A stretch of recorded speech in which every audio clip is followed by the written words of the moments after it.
ओम शांति। शांति। ओम वेलकम शांति। Welcome to India and India Baroda. Thank you. Thank you. पहुंच गए, बरोबर टाइम पर पहुंच गए। पहुंच गए, राइट टाइम पहुंच गए। हाँ, हम्म। बहुत दिनों के बाद भी देखा आपको। हाँ ना, बहुत दिन हो गए। देखो, इंडिया में मिलने का चांस नहीं मिलता, बाबा ने यहाँ इतना दूर मिला दिया। सभी भाई बहन वेलकम करो हाथ खड़ा करके। ओम शांति। हम्म। मिनेश भाई कहाँ गए? मिनेश भाई यही है डॉक्टर हमारे साहब। Lovely coordinator. हाँ, ठीक है, आवाज ठीक है, सुनाई हाँ, देता बहुत है ना? अच्छी, एकदम अच्छी हाँ आ जी, रही है। क्लियर है, एकदम अच्छा, क्लियर। चलो ठीक है। हाँ। बोलो मिनेश भाई, आप बोलो। बहुत बहुत स्वागत है दीदी आपका। आपने हमारे निमंत्रण थैंक यू। को स्वीकार किया, इसलिए इस बात का शुक्रिया। और आज बाबा ने कहा ना, नई दुनिया की बात, तो देखो पुरानी दुनिया को नई बनाने भाई और बहनों न्यू झील वाली लैंड अर्थात न्यूजीलैंड में दिन रात कार्यरत है हमारी भावना बहन। तो ऐसी मीठी प्यारी भावना बहन का बहुत बहुत बहुत स्वागत है, स्वागत है, स्वागत है। और आज भावना बहन को एक ख्याल रखना है, आपके इस अलौकिक जीवन का एक भी अनुभव सुनाना आपको छोड़ना नहीं है। ठीक है भावना बहन? सारा ही ठीक है, खजाना ठीक है। सारा। ओके। हाँ, ओके। उसके लिए तो बहुत बहुत टाइम बुलाना पड़ेगा। कोई इतने बात नहीं। सारे चलो, भंडार है अनुभव के, तो एक चलो दिन में सार कैसे में, कुछ। हाँ, सार हमारे में भाई सुना देंगे। भावना अच्छा, बहन, वेरी हमारे गुड। हमारे भाई बहन जो है ना भावना बहन, यहाँ बड़ौदा जी। वाले जो हाँ, अनुभव सुनने के लोभी है, इसलिए आप पूरा ही देना, ठीक है? ठीक है, और ठीक है। सिर्फ बड़ौदावासी भी नहीं है इसमें, भारत, पूरे भारत से भाई बहन इसमें जुड़े हुए होते हैं। और कनाडा अच्छा, अच्छा। अमेरिका से भी जुड़ते हैं, तो इंटरनेशनल क्लास भी है। आप बोलने वाले भी इंटरनेशनल लेवल से, सुनने वाले भी ओके। इंटरनेशनली है इसमें। अच्छा, अच्छा। हाँ जी। ओके। ओके। ओम शांति। ओम शांति। तो आज क्लास शुरू करने से पहले, सबसे पहले मैं अपनी मीठी मीठी प्यारी प्यारी माताओं को हैप्पी मदर्स डे कहना चाहूंगी, क्योंकि आज का दिन बड़ा विशेष दिन है। आज हम अपनी प्यारी प्यारी माताओं को याद करते हैं। हर साल हम लोग भी जब ये दिन मनाते हैं, तो हम विशेष करके भाई लोग बहुत प्यार से खाना बना करके माताओं को खिलाते हैं। लेकिन इस बारी लॉकडाउन के कारण हम ये तो नहीं कर सकते हैं, लेकिन फिर भी अपनी बहनों को ग्रीट तो कर ही सकते हैं। बाबा तो माताओं की महिमा करते हुए कहते ही है कि जिस सेंटर पर सबसे ज्यादा माताएं हैं, उसकी भंडारी और भंडारा सदैव भरपूर ही रहता है। तो माताओं की महिमा तो अपरंपार है। तो आज हमारी मीठी मीठी माताओं को मैं ग्रीट करना चाहूंगी, बधाइयां देना चाहूंगी। और आज विशेष हम लोग क्लास में देखेंगे कि ऐसी हमारे जीवन की छोटी छोटी जो कमियां कमजोरियां कहते हैं, उसको हम कैसे अपने जीवन से दूर करें। क्योंकि जैसे जैसे समय आता जाता है, सब कुछ आप देखो सूक्ष्म होता जा रहा है। पहले हम लोग आपस में मिलते थे, अब देखो हमारा मिलना भी सटल हो गया, सूक्ष्म हो गया। इतना दूर भारत से 7 समंदर पार बैठ करके बाबा आप लोगों से मुझे मिला रहा है, लेकिन वो फीलिंग नहीं लगती है कि जैसे हम इतना दूर बैठे हैं। क्योंकि आत्मा से, दिल से, दिमाग से हम लोग इतना ही एक दूसरों से जुड़े हुए हैं। तो अब देखो, ये मॉडर्न टेक्नोलॉजी का ही हम शुक्रिया कहेंगे कि जिसने हमें इतना अच्छा सुंदर मिलने का एक तरीका बता दिया है, और जिसके कारण हम ये मिलन का अनुभव कर रहे हैं। तो आज हम यही बात देखेंगे कि हमारे जीवन की ऐसी कौन सी सूक्ष्म बातें हैं जिसको हम अपनी कमियां कहो, कमजोरियां कहो, जो बार बार हमें इस पुरुषार्थी जीवन में हमारे सामने एक पेपर के रूप में आ जाती है, तो बाबा कहते हैं कि वो सूक्ष्म बातों को निकालने के लिए हमें थोड़ा सूक्ष्म पुरुषार्थ करना पड़ता है। तो आज मैं आप लोगों को बहुत प्रैक्टिकल बातें अपने अनुभव के आधार से, अपने जीवन के कुछ उदाहरण को उसमें ऐड करके आपको ये प्रैक्टिकल बातें बताने जा रही हूँ, जिससे आप लोगों को भी बहुत फायदा होगा। तो कहते हैं कि देखो, हम बाबा के बच्चे तो बन गए, बाबा की यूनिवर्सिटी में आना भी हमने शुरू कर दिया। तो इस बाबा की यूनिवर्सिटी के हमारे 4 मुख्य विषय है: ज्ञान, योग, धारणा और सेवा। अब पहला विषय हमारा आता है ज्ञान। तो ज्ञान के विषय में हम लोग क्या सुनाते हैं, क्या बताते हैं? तो एक ही शब्द में अगर उसका एसेंस हम बताए तो ज्ञान का एसेंस है मुरली। जो मुरली हम बाबा के बच्चे रोज रोज सुनते हैं, मुरली के बिना हम नहीं रह सकते। तो अब देखो, ये मुरली शब्द बड़ा सुंदर है, और ये मुरली शब्द 5 अक्षरों का बना हुआ है, और यही 5 लेटर्स हम लोगों को अपने जीवन में बहुत सुंदर संदेश भी देता है। बस वही शब्दों का मुझे स्वरूप बनना है।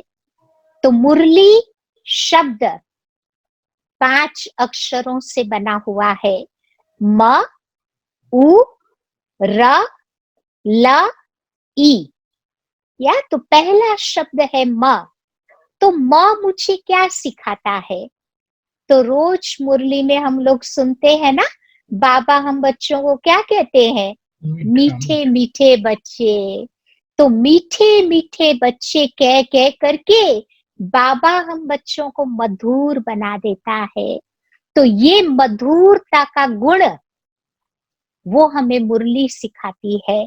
देखो, कभी कभी हम कड़ुए भी बन जाते हैं, कुछ ऐसे वैसे शब्द कभी कभी बोल भी देते हैं, लेकिन बाबा कभी नहीं कहता मेरे कड़ुए कड़ुए बच्चे। हमेशा मीठे मीठे बच्चे कह कह करके बाबा हम बच्चों को मीठा बना देता है। तो बाबा की निगाहों में हम बच्चे बहुत ऊंचे हैं। तो वही दृष्टि मुझे भी औरों के प्रति भी रखनी है, खुद मीठा बन करके औरों को भी मीठा बनाने में, मधुर बनाने में मुझे सहयोग देना है। दूसरा अक्षर आता है उ, माना उपराम वृत्ति मुझे इस जीवन में धारण करनी होगी। बाबा कहते रहना तो है लौकिक में चाहे अलौकिक में, जहां पर भी हम रह रहे हैं, लेकिन सब कुछ करते हुए मुझे अपनी ड्यूटीज, रेस्पॉन्सिबिलिटीज उसको नहीं छोड़ना है। हेलो लौकिक में रहते हुए उसका तोड़ दीदी, भी निभाना है। दीदी जी एक जी, मिनट, इसे कैमरा थोड़ा हाँ सेट हो सकता है आपका? फेस जो है, आई कांटेक्ट आपका कैमरे हाँ, से हो, क्योंकि ये वीडियो रिकॉर्ड भी हो रहा है, तो थोड़ा वो अनुकूल होगा। अच्छा अच्छा, अभी ठीक है, हाँ, बेटर बेटर, हाँ। लेकिन बेटर है, फिर हाँ खाली आपका गले से ही थोड़ा नीचे अगर होता है कैमरा, थोड़ा आपको ओके, साइड से दिखता भी ठीक होगा है, आपका, हाँ क्योंकि हाँ आपका आई दिखता कांटेक्ट है कैमरे मुझे। से नहीं हो रहा है। अच्छा, अभी हाँ ठीक हाँ, है, बहुत बहुत बढ़िया बढ़िया बढ़िया। ठीक है। जी, थैंक यू। हाँ, तो दूसरा शब्द है उपराम वृत्ति। तो जीवन में उपराम वृत्ति भी अति आवश्यक है। बाबा कहते सब कुछ करते हुए भी मुझे पुरुषार्थ करना है न्यारा और प्यारा बनने का। तो हम लोग क्या करते हैं कि पहले प्यारा बन जाते हैं। अगर हम प्यारा बन गए तो फिर न्यारा बनना मुश्किल हो जाता है। इसलिए बाबा कहते पहला मेरा पुरुषार्थ होना चाहिए न्यारा बनने का। जितना जितना न्यारा उपराम रहेंगे, उतना उतना प्यारा बन जाएंगे। क्योंकि शिव बाबा भी तो देखो कितना न्यारा है। इतना प्यारा है, तभी तो हम सबका कितना प्यारा है। तो ऐसी उपराम वृत्ति को मुझे अपने जीवन में धारण करनी होगी। और जितना हम साक्षी दृष्टा बन के रहेंगे ना, उतना उतना बाबा कहते परिस्थितियों के वश नहीं हो जाएंगे। परिस्थितियों को रहते हुए भी हम स्वस्थिति अपनी बना सकेंगे। मैं आपको एक छोटा सा अपने जीवन का एक उदाहरण बताना चाहूंगी कि एक बार क्या हुआ था कि मैं कोई दूसरे देश में जा रही थी, एक आइलैंड पर जा रही थी, टापू पर। तो कोई मुझे एयरपोर्ट पर छोड़ के गया, प्लेन भी राइट टाइम पे हो गया, टेक ऑफ हो गया, मैं बैठ गई और हम लोग प्लेन में बैठे हुए थे। अबाउट 15 मिनट हम लोग प्लेन में बहुत आराम से बैठे थे और सडनली कुछ प्लेन में खराबी हो गई। तो प्लेन सारा ऊपर नीचे ऐसे होता रहा। तो प्लेन में जो लोग बैठे हुए थे सब डर गए। तो पायलट ने धीरे से अनाउंस किया कि कुछ प्लेन में खराबी है, उसका एक इंजन बरोबर काम नहीं कर रहा है, इसीलिए प्लेन में थोड़ा ये ऊपर नीचे हो रहा है। तो मेरे बाजू में एक बहन बैठी थी, वो क्रिश्चियन फेथ से थी, क्रिश्चियन धर्म को मानने वाली थी। तो वो बहन एकदम डर गई। तो वो जैसे ही डर गई तो उसने मुझे कहा कि ये न्यूज सुन करके जैसे कि मेरा ब्लड प्रेशर एकदम हाई हो गया। तो मेरे को पूछती है आपको कुछ होता है?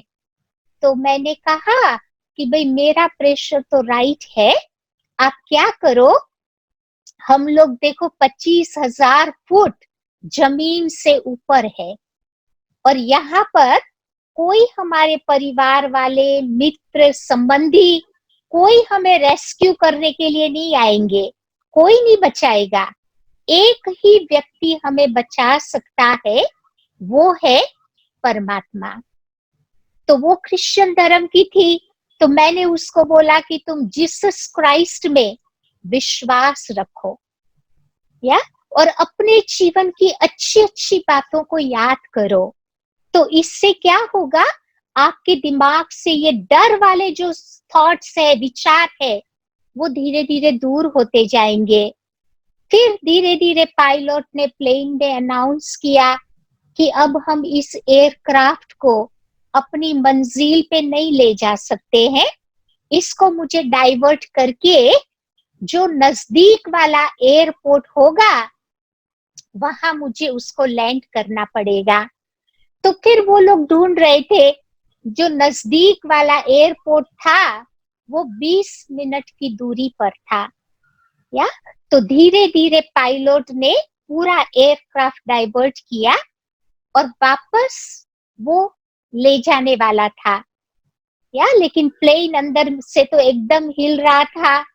और मैंने बाबा से बोला, बातचीत की, मैंने कहा बाबा ये भी समझो मेरे आगे एक परीक्षा है, एक टेस्ट के रूप में ये बात भी आई है, लेकिन हर्जा नहीं है, अगर आपको मेरी ऊपर में जरूरत है तो मैं हैप्पी हूँ आने के लिए, अगर आपको मुझे नीचे भेजना है तो भी कोई प्रश्न नहीं है, कोई आर्ग्यूमेंट नहीं है। तो फिर ऐसे करके मैं बाबा की याद में बैठ गई और मैंने पावरफुल संकल्प किया कि भाई जो भी ये जो प्लेन चलाने वाला पायलट है, सबकी लाइफ उसी के हाथ में थी। तो मैंने सोचा कि मैं बाबा की याद में बैठ करके उस आत्मा को एक पॉजिटिव एनर्जी दूं, अच्छे अच्छे वाइब्रेशंस उसको भेजूं। तो यही मेरे वाइब्रेशंस उस आत्मा को मदद करेगा। क्योंकि आपको पता है कि जब ऐसी सिचुएशंस आती है तो सबके अंदर में पायलट के प्रति पॉजिटिव विचार तो नहीं रहते हैं, उसकी गलतियों के बारे में सब सोचते हैं। लेकिन मैंने सोचा कि मैं उस प्रकार से नहीं सोचूंगी। फिर धीरे धीरे उसने प्लेन को डाइवर्ट किया। वो बहुत करेजियस था, हिम्मत वाला था। फिर धीरे धीरे उसने नीचे में भी बता दिया कि भाई ऐसे ऐसे प्लेन को मैं वापस ला रहा हूँ। तो नीचे में हम लोग देख रहे थे कि एम्बुलेंस वाले हैं, फिर वो फायर वाले हैं, सबकी बत्तियां नीचे में बर रही थी, जल रही थी बत्तियां। तो वो देख देख करके भी लोगों को और ही डर लगता था कि पता नहीं क्या होने वाला है। लेकिन मुझे बाबा में भरोसा था, विश्वास था कि जो होगा अच्छा ही होगा, क्योंकि ड्रामा कल्याणकारी है। ड्रामा में कुछ भी गलत नहीं होता। बाबा कल्याणकारी, ड्रामा कल्याणकारी। जो सीन मेरे आगे आती है उसमें भी कल्याण है। तो मैं उस दृष्टि से अपने मन को अच्छे विचारों में व्यस्त रख रही थी।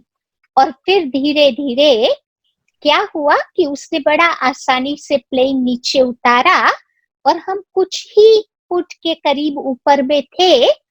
तो वो प्लेन को कंट्रोल नहीं कर पाया, क्योंकि स्मूथ लैंडिंग नहीं हुई, सीधा लैंडिंग था। और कुछ दूरी पर उसका कंट्रोल छूट गया। तो जोर से बैठे हुए, प्लेन में बैठे हुए को जोर से झटका लगा। तो कईयों के सिर वो सीलिंग के साथ टकरा गया, बाजू में टकरा गए। लेकिन मेरे को कुछ नहीं हुआ, मैं बहुत एकदम परफेक्टली फाइन थी। या तो मेरा कहने का मतलब ये है कि कभी कभी हम सबके जीवन में लाइफ और डेथ वाली सिचुएशंस भी आती है। ऐसी सिचुएशन में भी अगर मेरा बाबा में विश्वास है, ड्रामा में विश्वास है, हम साक्षी दृष्टा बन करके रहते हैं, उपराम बन करके रहते हैं, तो बाबा हमें ऐसी सिचुएशन से बचा लेते हैं। तीसरा अक्षर है र, मुरली, र तीसरा। तो र ये बताता है कि मुझे अपने आप को बाबा के रंग में रंग करके रखना है। क्योंकि कहते हैं ना कि संग का मन पर बहुत गहरा प्रभाव पड़ता है। जैसा संग वैसा रंग। सत्संग तारे, कुसंग बोरे।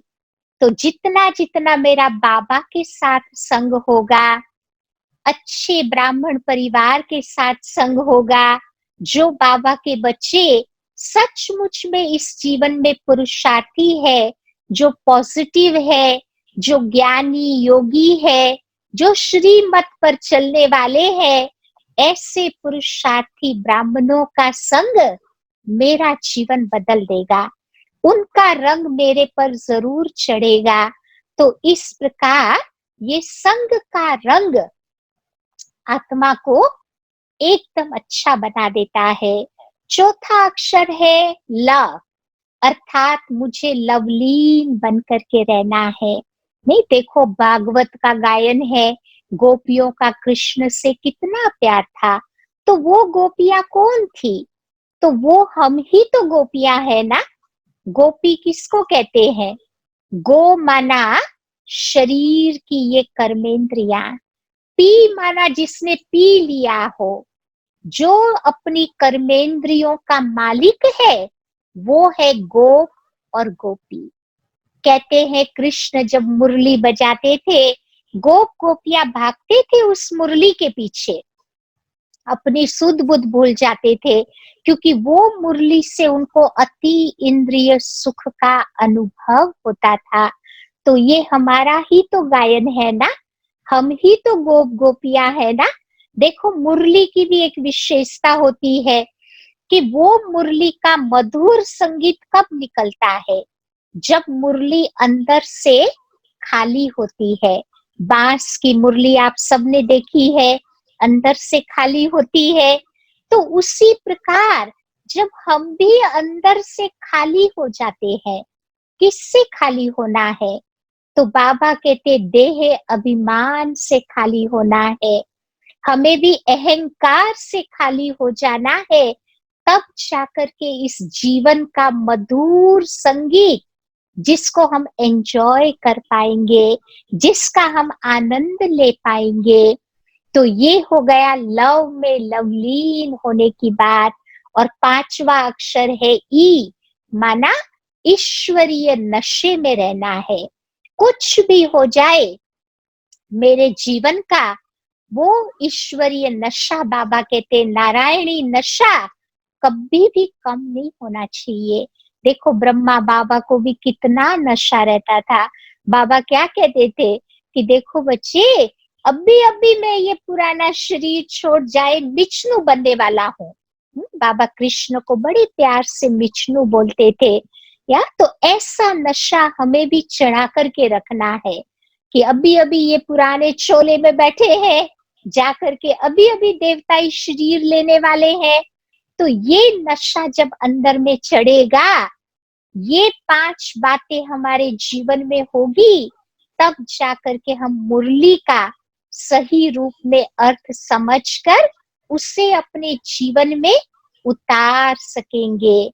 तो म माना मधुरता, उ माना उपराम वृत्ति, र माना रंग में रंगने की बात, ल माना लवलीन होना, ई माना ईश्वरीय नशे की बात। दूसरा हमारा विषय आता है योग। योग में हम क्या करते हैं? तो बाबा को याद करते हैं। अब देखो ये बाबा शब्द है ना, 4 अक्षरों का बना हुआ है, BA BA। पहला बी, वो बाबा कहते हैं कि वो उसका प्रतीक है कि बार बार बाबा का शुक्रिया अदा करो। अब तो देखो कुछ भी अच्छा काम होता है ना, क्या कहते हैं? थैंक यू बाबा, थैंक यू बाबा, दिल से निकलता है।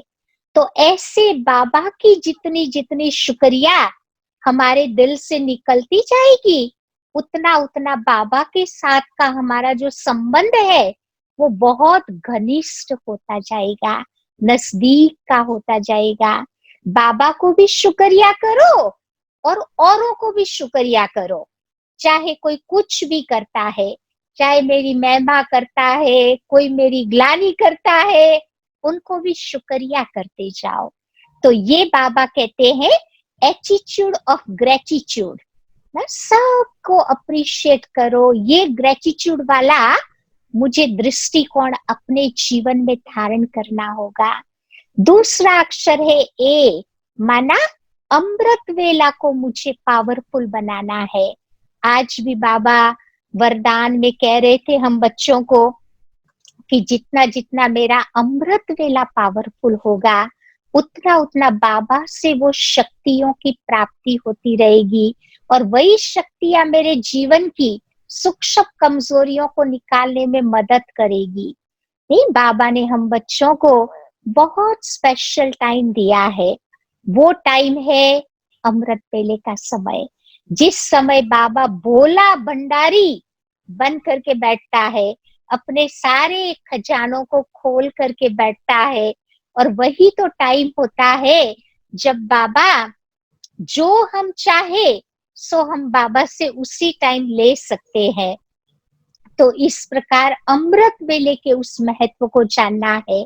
और जितना जितना मेरा अमृत वेले का महत्व होगा, उतना उतना बाबा कहते मेरे पूरे दिन पूरा मेरा शक्तिशाली रहेगा, मेरी स्थिति पावरफुल बन करके रहेगी। और देखो वही तो टाइम है जब बाबा हम बच्चों की बुद्धियों को भी टच करता है। मैं आपको एक छोटा सा अपने जीवन का एक दूसरा उदाहरण बताती हूँ कि कुछ समय पहले मैं श्रीलंका में ट्रैवल कर रही थी। तो आपको पता है कि श्रीलंका एक गर्म देश है और हम लोग रहते हैं ठंडे देशों में।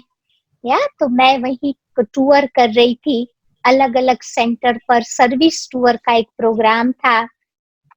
तो बाबा के एक सेंटर पर मैं थी, तो वहां पर रात को 9:30 बजे प्रोग्राम खत्म हो गया और 10 बजे बाबा को गुड नाइट करके मैं रात को सोने के लिए गई। या रात को सो गई। फिर धीरे धीरे मैंने देखा कि 1 बज रहा है, आफ्टर मिडनाइट 1 बजा था। तो उस समय मेरे को ड्रीम आ रहा था, स्वप्न आ रहा था। और वो स्वप्न में मैंने क्या देखा कि एक कोई पॉइजनस काला सांप बाबा के घर के अंदर प्रवेश किया है और धीरे धीरे ये सांप अंदर में आ रहा है। तो जैसा मैंने ये स्वप्न देखा तो मैं वो एकदम उठ करके खड़ी हो गई खटिया में से, क्योंकि मुझे बचपन से सांप अच्छे नहीं लगते थे। इसीलिए देखो बाबा ने मुझे उस देश में बिठाया है जहाँ न सांप है, न बिच्छू है, न मक्खी, न मच्छर है, न स्पाइडर है। तो आप समझ सकते हो कि जैसे मेरे को वो स्वप्न आया ना, एकदम उठ करके खड़ी हो गई और उठ करके फिर सब जगह मैं देखने लगी कि सचमुच में सांप तो नहीं है। और वो विंडोज वो बारी वगैरह खुला था तो मैंने एकदम बंद कर दिया और फिर सब जगह देख के आई, कुछ भी मुझे दिखाई नहीं दिया। फिर मैं खटिया पर बैठ गई, सोचने लगी कि ये तो स्वप्न था, सारे स्वप्न थोड़े सच होते हैं। तो ऐसे ही मैं बाबा से बातें कर रही थी, बातें करते करते फिर मैं सोने की कोशिश कर रही थी। तो जैसे ही मैं खटिया में लेटी, तुरंत मैंने पैसेज में कुछ हिलते हुए देखा, कुछ दिखाई दिया मुझे। फिर से खड़ी हो गई, फिर लाइट ऑन किया, फिर जाकर के देखा मैंने, तो वही वाला जो स्वप्न में जैसा सांप मैंने देखा था, एग्जैक्टली सेम सांप मैंने वहां पर देखा। अब ये तो मेरा पहला अनुभव था।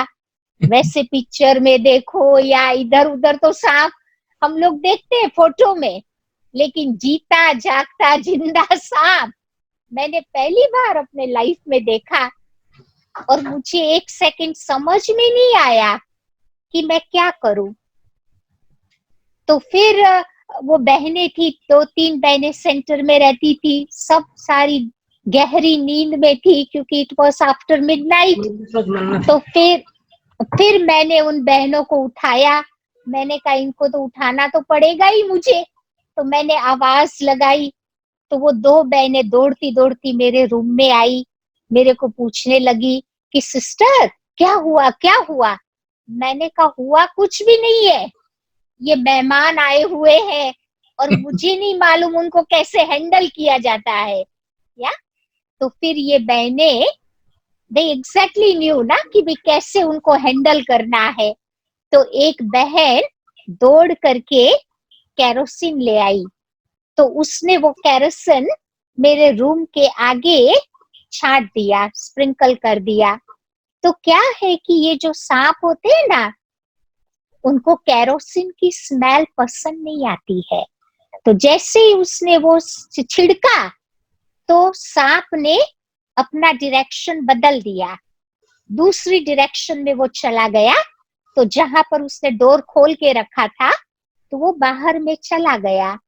तो फिर वो बहनें मुझे कहने लगी कि सिस्टर हमारे देश में तो ये सांप आते रहते हैं, लेकिन हम ध्यान रखते हैं कि जब भी सांप आते हैं तो हम उसको मारते नहीं हैं, उसको ऐसे भगा देते हैं, क्योंकि अगर आप सांप को मारेंगे तो सांप का पार्टनर आपको ढूंढता हुआ आएगा। तो इस प्रकार से आप देखो कई बार ऐसी सिचुएशन अलग अलग देशों में आती है, लेकिन बाबा कहते हैं कि बाबा के साथ का हमारा बुद्धि योग क्लियर होता है। तो बाबा हम बच्चों को बार बार अपनी बुद्धियों को टच कराता है कि राइट टाइम पे क्या करना है। देखो बाबा, हाँ, तो बाबा ने राइट टाइम पे मेरे को उठा भी दिया और सारा काम हो गया। नहीं तो सोए हुए रहते तो वो सांप अपना काम करके चला भी जाता। तो कहने का ये भाव है कि हमारा बुद्धि का लाइन बाबा के साथ क्लियर तब भी रहेगा जब ये अमृत वेला हमारा पावरफुल होगा। तो उसको पावरफुल बनाना है। फिर तीसरा लेटर है, दूसरा बी आता है बी माना बार बार बाबा का हम आह्वान करें। देखो कुछ भी काम करना है ना, बाबा कहते अकेला नहीं करना है, उतना थी कैसे, पहला तो ज्यादा वो होता। मुझे बाबा को अपने साथ रख के करना है। जैसे कि मैं आपको बताऊं कि जैसे अभी तो लॉकडाउन है, मैंने सुना भारत में काम करने वाले भी नहीं आते हैं, सारे काम आप लोगों को खुद ही करना पड़ता है। कहते ना सारी दुनिया को भारत ने ग्रीट करना सिखा दिया, नमस्ते करना सिखा दिया, नमस्ते से ग्रीट करना सिखा दिया। तो फिर भारत वालों को भी विदेशियों ने इंडिपेंडेंट बना दिया, सब काम खुद ही करने हैं, किसी के पर डिपेंडेंट नहीं रहना है। तो एक दूसरों से हम अच्छी बातें सीखते हैं। तो बाबा हम बच्चों को ये कहते हैं कि ये लॉकडाउन में काम तो सारा करना ही पड़ता है, चाहे हम कुकिंग करते हैं, चाहे वॉशिंग करते हैं, चाहे सफाई करते हैं, चाहे गार्डनिंग करते हैं। तो उस समय हम बाबा को इनवाइट करें कि बाबा आओ, हम दोनों मिल करके ये कार्य करते हैं। तो बाबा को जब इनवाइट करते हैं ना, तो बाबा उस कार्य के लिए रेस्पॉन्सिबल बन जाता है और बाबा की वो जिम्मेवारी हो जाती है। तो जैसे बाबा की जिम्मेवारी हो गई, तो बाबा वो कार्य बहुत अच्छी तरह से करेगा। कई बार देखो हम लोगों को टेंशन हो जाता है कि फलाना भी करना है, ये भी करना है, उसको भी देखना है, तो फिर सोचते कि ये मेरा जिम्मेवारी है। जब हम अपनी जिम्मेवारी समझते हैं तो बाबा दूर हो जाता है। इसीलिए कोई भी कार्य करो तो बाबा को पहले जिम्मेवार बना दो, तो बाबा हमारा वो कार्य बहुत अच्छी तरह से करेगा। एक बार मैं आपको अपना अनुभव बताऊं कि मैं लास्ट ईयर कनाडा में टूर कर रही थी, तो एक सेंटर पर थी, तो वो सेंटर पर एक बहन रहती थी, मुझे उसका ये संस्कार बहुत अच्छा लगा। जब भी मैं उसकी कार में बैठती थी, तो पहले वो कहती थी कि भाई 3 मिनट बाबा को सब याद करो। उसके बाद वो कार का इंजन ऑन करती थी। जब तक आप याद नहीं करोगे तो वो इंजन ऑन नहीं होगा। या तो ये अच्छा संस्कार था। या तो एक बार क्या हुआ था, मुझे वही सिटी से दूसरी सिटी में जाना था और उस दिन मेरे को एयरपोर्ट पे देरी हो रही थी क्योंकि क्लास वगैरह खत्म करते करते लेट हो गया। और यही बहन मेरे को मिली जो मुझे एयरपोर्ट पे छोड़ने वाली थी। तो जैसे ही मैं कार में बैठी, या तो मेरे को कहती है सिस्टर 3 मिनट बाबा को याद करो। या तो मैंने कहा ओके नो प्रॉब्लम। तो फिर मैं बाबा की याद में बैठ गई। जैसे मैं बाबा की याद में बैठी, फिर उसके बाद उसने इंजन ऑन किया। या और फिर मैंने देखा हम लोग ऑलरेडी लेट हो रहे थे एयरपोर्ट पहुंचने में। या लेकिन मैंने देखा कि पूरे रास्ते में कहां पर भी रेड लाइट नहीं थी, सब जगह ग्रीन लाइट, और आसानी से बाबा ने राइट टाइम पे हमें एयरपोर्ट पर पहुंचा दिया। तो ये फायदा है कि कोई भी काम करो, बाबा को हम अपने साथ रखें, पहले बाबा को इनवाइट करो। या क्योंकि बाबा इनविटेशन से ही आते हैं। कई बार हम सोच लेते हैं कि बाबा तो है ही है मेरे साथ, उसको क्या इनवाइट करने का। लेकिन नहीं, देखो इस दुनिया में भी किसी को आप बुलाते हो ना, पहले उसको इनवाइट करना पड़ता है।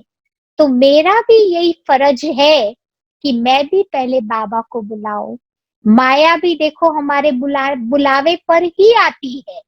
नहीं, जब हम अपसेट हो जाते हैं, डिस्टर्ब हो जाते हैं, मतलब मैं माया को बुला रही हूँ, फिर माया आ जाती है, फिर हम उसकी आगता स्वागता करते हैं, फिर माया बैठ जाती है, जाने का नाम नहीं लेती है, फिर हम बाबा को कंप्लेन करते हैं कि बाबा माया आ गई। तो फिर बाबा पूछते हैं किसने इनवाइट किया, तो हमने ही किया ना। तो इसीलिए बाबा कहते हैं कि माया भी इनविटेशन पर आती है तो बाबा भी इनविटेशन पर ही आते हैं।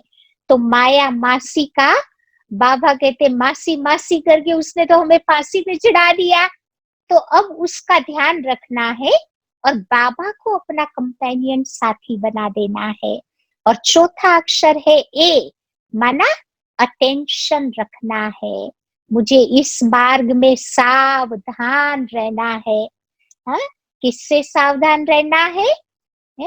तो इस मार्ग में कभी भी मेरे अंदर नेगेटिव विचार नहीं आ जावे, मेरी कमियां कमजोरियां मेरे जीवन में बाधक के रूप में सामने नहीं आ जावे, ये मेरी परीक्षा के रूप में सामने नहीं आ जावे, उसका मुझे ध्यान रखना है। और अटेंशन रखना है कि मैं बाबा के पास क्यों आई। अभी हम ब्राह्मण है, हम ब्राह्मण ही जाकर के फरिश्ता बनेंगे, फिर फरिश्ता सो देवता बनना है। तो ये जो लक्ष्य बाबा ने दिया है वो लक्ष्य मेरा भूले नहीं, ये अटेंशन दिलाना है। देखो कई बार बाबा मुरली में कहते हैं ना कि एक व्यक्ति था, वो अपने को क्या सोचता था कि मैं भैंस हूँ, सोचते सोचते वो भैंस बन गया। फिर उसको बोला कि तुम बाहर आओ, तो बोला कि भाई ये दरवाजा छोटा है, मैं कैसे आ सकता हूँ। तो बाबा कहते ये एक साइकोलॉजिकल इफेक्ट है, इंसान जो सोचता है वो बन जाता है। तो हम भी बार बार अपने आप को याद दिलाएंगे कि मैं फरिश्ता हूँ, फरिश्ता हूँ।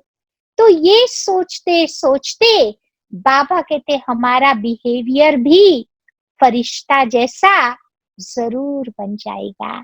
या तो ये बाबा के ये 4 शब्द मुझे याद दिलाते हैं।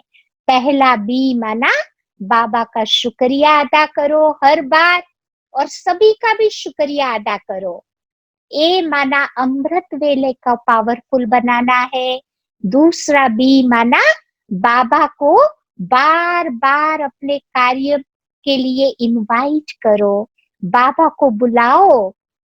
और चौथा ए माना अटेंशन, ब्राह्मण सो देवता सो फरिश्ता। अच्छा, अभी हमारा तीसरा सब्जेक्ट आता है ज्ञान मार्ग में, वो है हमारी धारणा। या तो धारणा में बाबा 3 बातें हमें पक्की कराते हैं। कौन सी 3 बातें हैं? एक तो बाबा कहते हैं कि मुझे इस ब्राह्मण जीवन में नो गॉसिप, बाबा की भाषा में कहो तो जर मुई जग मुई नहीं करनी है।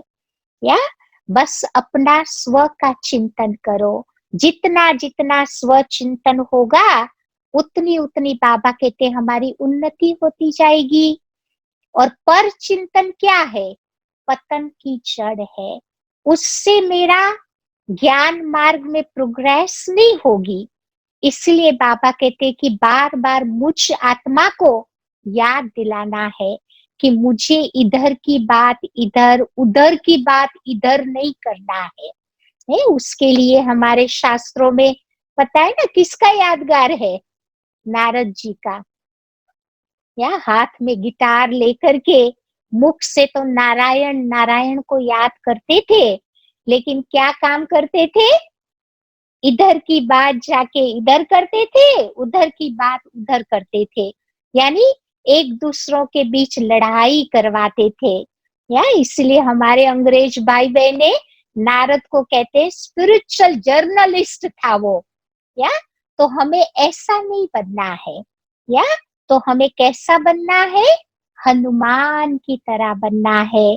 देखो हनुमान का अपने भगवान के दिल में बड़ा गहरा प्यार था, तभी तो हनुमान ने कहा ना, अपनी छाती चीर करके बता दिया कि अगर इस दिल में भगवान नहीं है तो इस शरीर की कोई वैल्यू नहीं है। या तो ऐसा हनुमान बनना है कि जिसका भगवान से सच्चा प्यार है, दिल का प्यार है, जिसमें हम्बल ह्यूमिलिटी है, नम्रता की भावना है। तभी तो देखो वो कहाँ बैठता था? जूतों के पास बैठता था। या तो ये नम्रता का प्रतीक है, और उसको अपने भगवान के प्रति कितना भरोसा था। तो ऐसा भरोसा, एक बल, एक भरोसा, एक विश्वास, ऐसा विश्वास मुझे बाबा के लिए डेवलप करना है। तब जाकर के ये झरमुई जगमुई की माया से हम फ्री हो जाएंगे। दूसरी धारणा में बाबा ये बात बताते हैं कि अब समय आया है कि हमें ये डिजिटल डिटॉक्स करना पड़ेगा। जैसे कि आजकल देखो दुनिया में लोग क्या करते हैं कि शरीर का डिटॉक्स कराते हैं। शरीर में कोई बीमारी आ जाती है, शरीर में कोई तकलीफ आ जाती है, कोई टॉक्सिन आ जाता है, तो लोग क्या करते हैं, हेल्थ क्लब में चले जाते हैं। यहाँ भी जाते हैं, भारत में भी बहुत सारे हेल्थ क्लिनिक क्लब्स बने हुए हैं।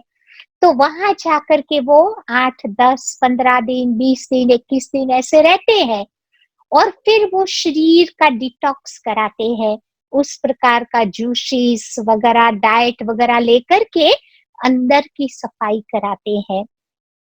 तो शरीर की सफाई तो जरूरी है ही है, लेकिन उसके साथ साथ बाबा कहते हैं कि हमें मन की भी सफाई करनी है ना। देखो आज हमारे मन को भी डिटॉक्स करना पड़ता है।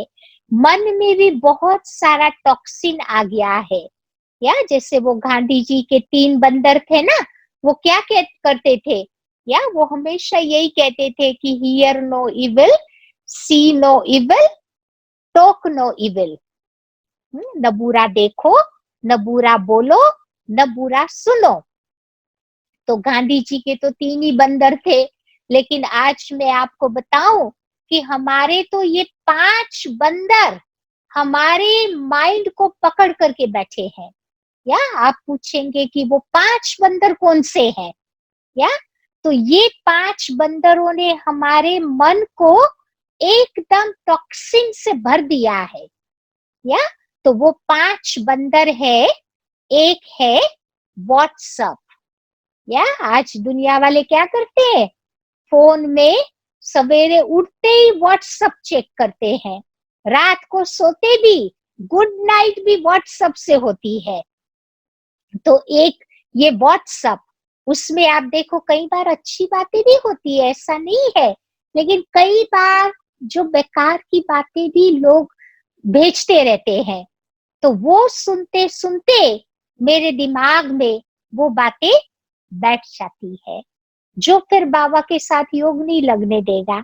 तो एक है व्हाट्सएप, दूसरा है फेसबुक। फेसबुक में भी चलो सेवा के लिए हम यूज करते, वो तो अच्छी बात है, लेकिन कई बार और चीजों में जब दिमाग चला जाएगा ना, तो वो टॉक्सिन खड़ा कर देगा दिमाग में।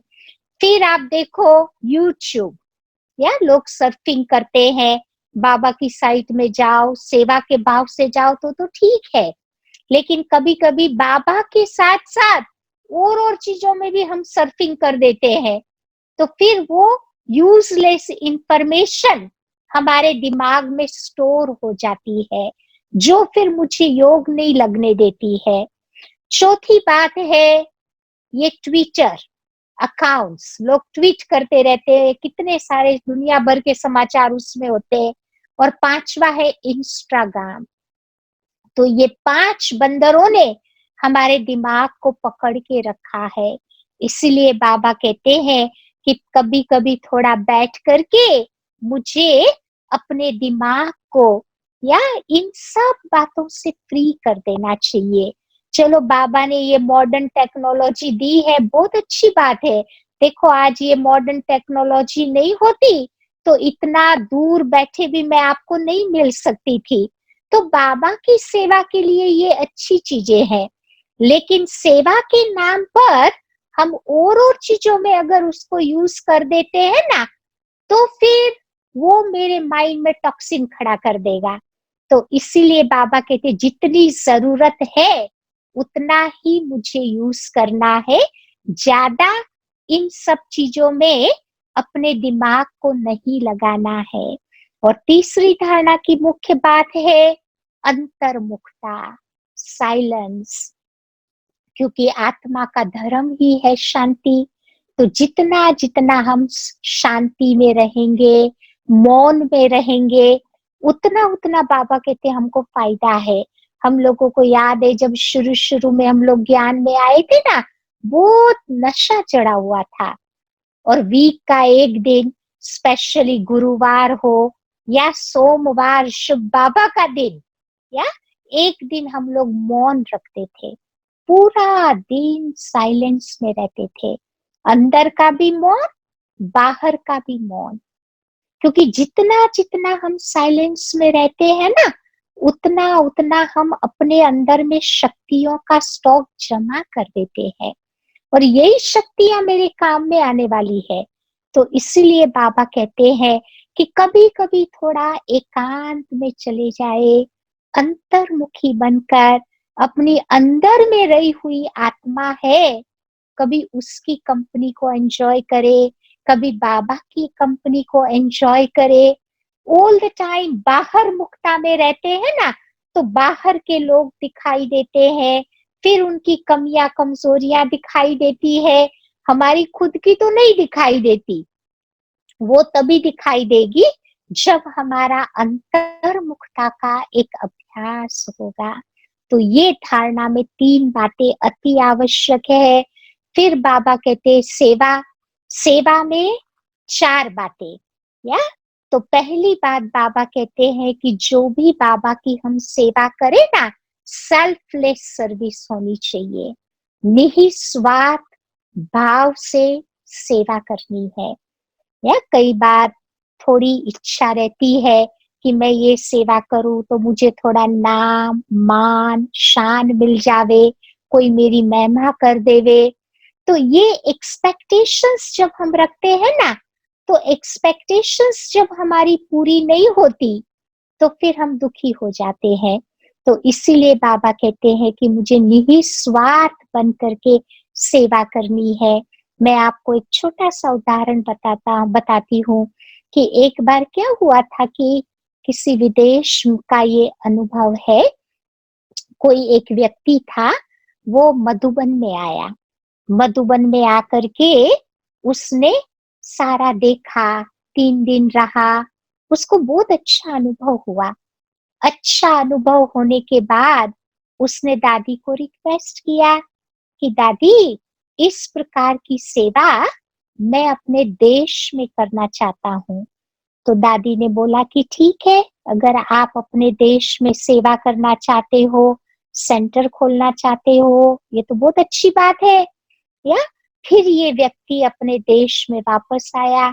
अपने देश में आकर के उसने बाबा के लिए बहुत अच्छी जगह ढूंढी है, जो समुद्र का किनारा भी था, बहुत सुंदर पहाड़ी थी। पहाड़ी पर उसने सोचा कि मैं यहाँ भगवान के लिए बहुत अच्छा घर बनाऊंगा। फिर धीरे धीरे घर बनाने का काम शुरू हुआ, या और बन करके जब नियरली रेडी हो गया, तो जैसे जैसे वो बन करके तैयार हो गया, ऐसे ऐसे क्या हो रहा था कि उसकी बुद्धि परिवर्तित होती जा रही थी। या और वो अंदर में सोचने लगा, बन करके तैयार हो गया, तब तक वो सोचने लगा कि इतना बढ़िया घर मैं क्यों सेंटर को दूं, उससे तो अच्छा है मैं खुद ही इसमें शिफ्ट हो जाता हूँ, बाबा के लिए दूसरा घर बना लूंगा। या तो फिर उसने अपने विचार बहनों को बताया। अब बहनें बेचारी क्या करेगी ना, बोला ठीक है जैसी आपकी मर्जी। या तो फिर जब मकान बन करके तैयार हो गया, तो उसने अपने घर का सारा सामान उस घर में शिफ्ट कर दिया, और 2 दिन के बाद वो खुद भी उस मकान में रहने के लिए जाने वाला था। तो वही 2 दिन के दौरान क्या हुआ, समुन्दर में बहुत बड़ा तूफान आया, सुनामी आई, और वो जो घर बना हुआ था पहाड़ी के ऊपर, पूरा की पूरा घर पानी में चला गया।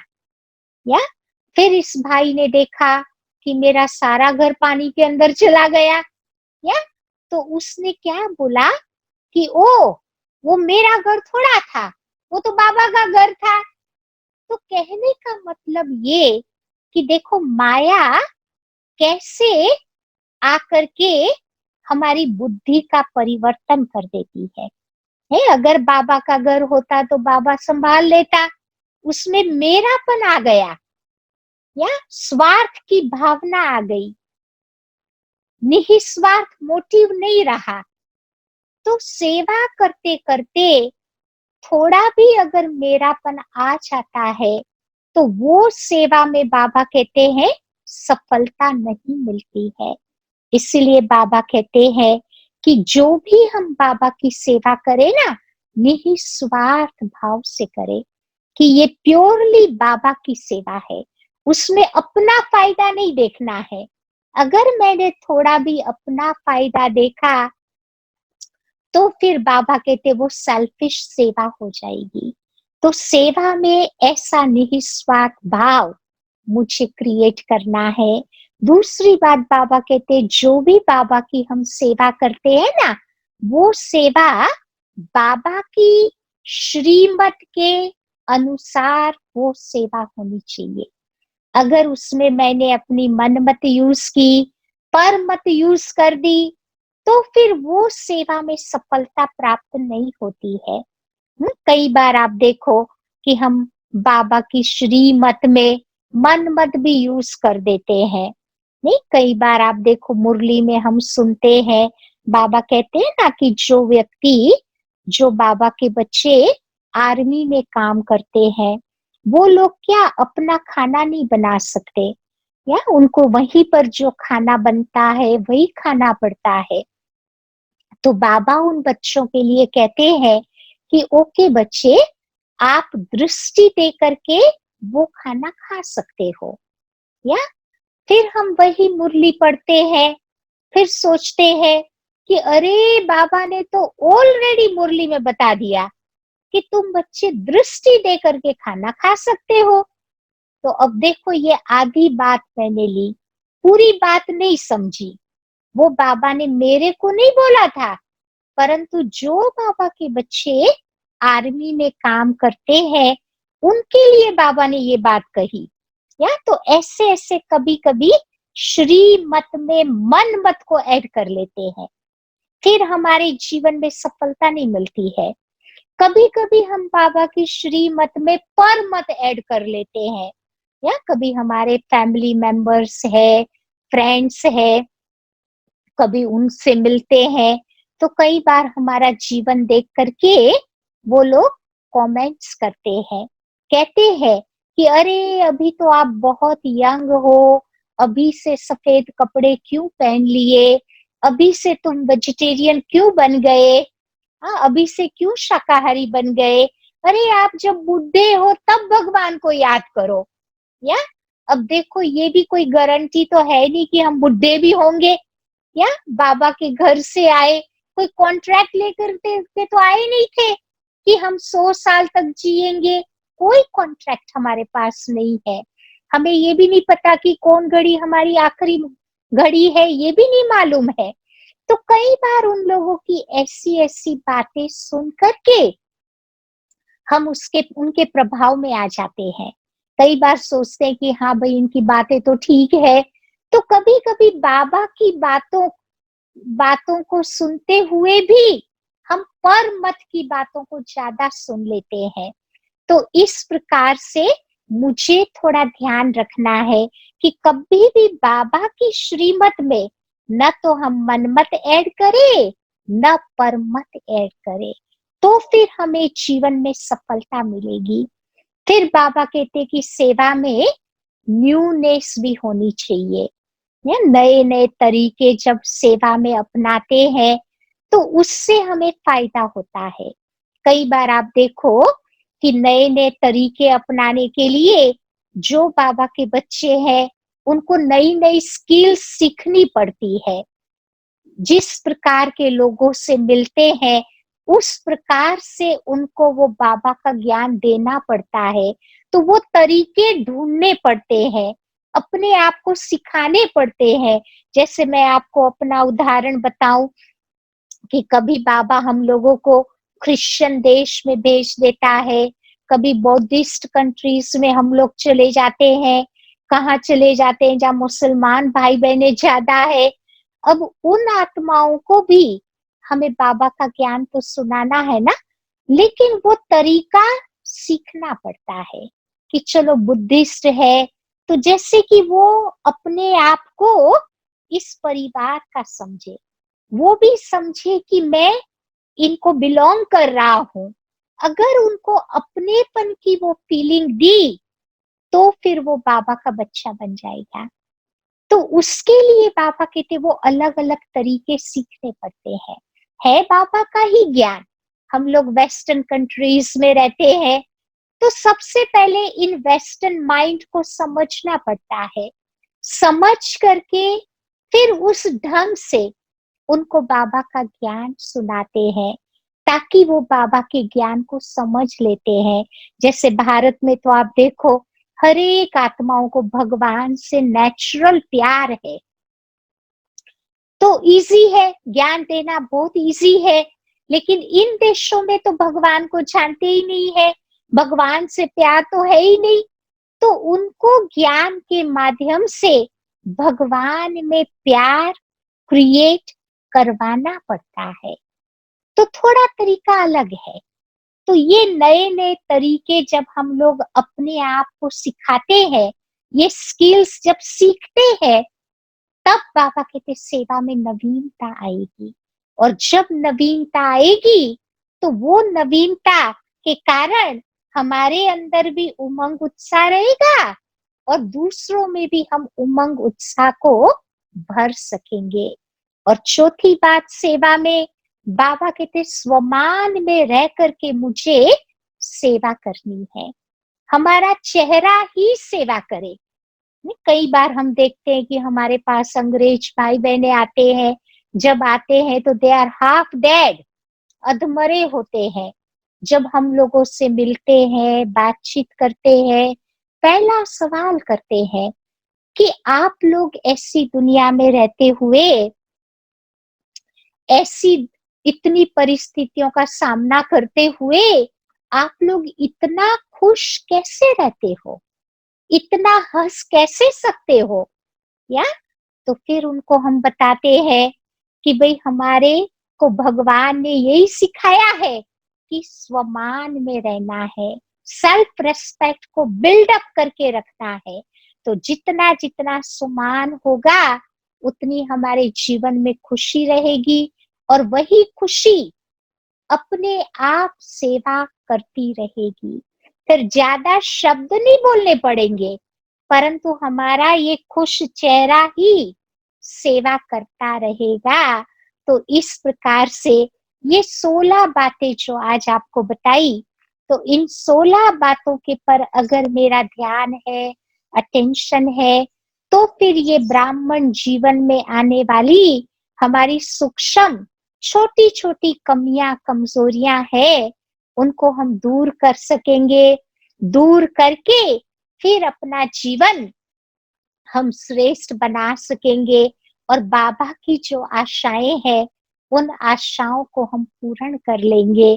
तो इसीलिए बार बार इस पाथ में चेकिंग और चेंज करना अति आवश्यक है, बार बार अपने आप को देखने की जरूरत है। तो ऐसा करते करते बाबा कहते हम जरूर एक दिन अपनी मंजिल पर भी पहुंच जाएंगे और बाबा को भी हम प्रत्यक्ष जरूर कर सकेंगे।